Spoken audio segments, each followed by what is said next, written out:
On June 19th, I was killed. Mangled, bloody, dead in the street, killed. I was in my corner office as a counselor, went down on my bike to get out of the garage, and for the first time in 7 years, I turned right instead of left. I don't know why to this day, but I did. 3 blocks later, I'm at the intersection, and I am in a dedicated left turn lane, and a green arrow turns green just for me. And as I ease out to make my turn, a full-size SUV came through the lights and hit me in the face, killing me instantly.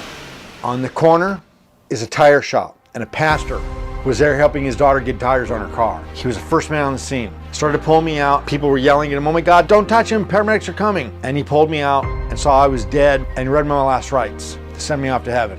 On the other corner were 2 paramedics at a Jack in the Box drive-thru at the front of the line getting lunch. They were on the scene in seconds. I was on the other side. I was within the portal already.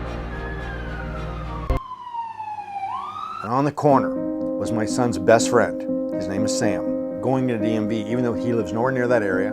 He rarely goes to that area. And coincidentally, at that exact time, he was in front going into the DMV. So he called my son.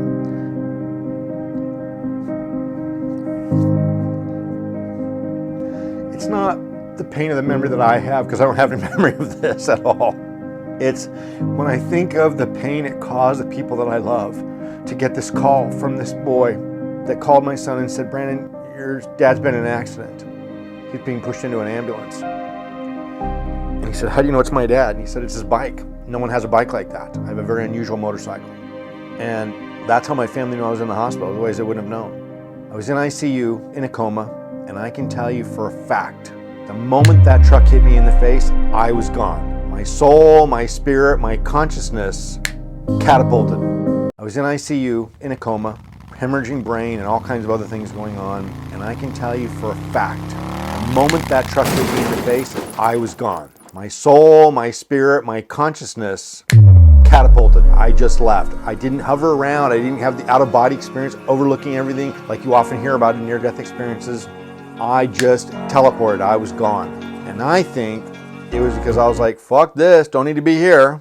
And I went to the Bardo, the portal, the in-between place between life and death that we all go to. And that's where I spent the 9 days I was in a coma. I was peaceful, content, and desireless in this not light, not dark, non-spatial dimension of just being. What I now refer to as Akashic Agents, angels you could say, were there with me. And they had said to me, "You'll be going back soon, but before you do, we've got some things for you to understand." A standard operating procedure for death experience is the life review, where you see your life flash before your eyes. Very common thing, everybody has it. When you're really in that death state, when you really do die and you're in that in-between state between lives, it takes a bit longer. It's not just a flash. My life review wasn't just of this lifetime. It was of multiple lifetimes, hundreds, maybe even thousands of lifetimes. And I had no interest or value in past lives that had nothing to do with my spiritual journey. I only wanted to see what lifetimes I made progress and what I did to not make progress. You get the life review so you can see the mistakes you made in your life before you start your next one. Then they give you life preview. Very few people remember this part at all. It's a little bit more brief. It's a little bit more subtle, but you get a preview of what you can expect in your upcoming life. The preview shows you what kind of circumstances, karmas that you're going to be getting. And because you've seen the life review, you're figuring out why. I did this and I'm getting that. When my loved one showed up at the hospital, they were told that if I ever woke up from my coma, which was only a 30% chance, I was going to be maimed for life, probably be bedridden, and I had scars and abrasions all over my face. And they said even with extensive plastic surgery, he's going to be deformed all his life. When I woke up, I didn't have a scratch on me.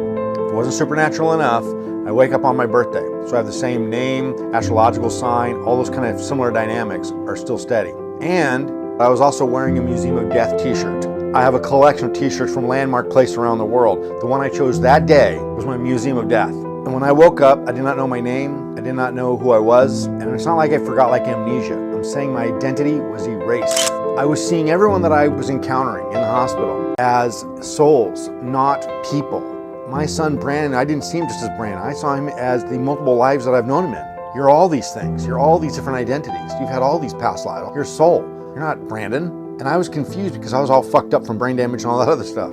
I was existing in both dimensions parallel at the same time. There's just a string of evidence that I was experiencing miraculous events. A pastor on the corner, paramedics on the corner, and my son's friend, and all these little coincidences that would reaffirm and reassure me, this ain't no mistake. There's a divine force at work in your life. And that would give me the strength to kind of go on.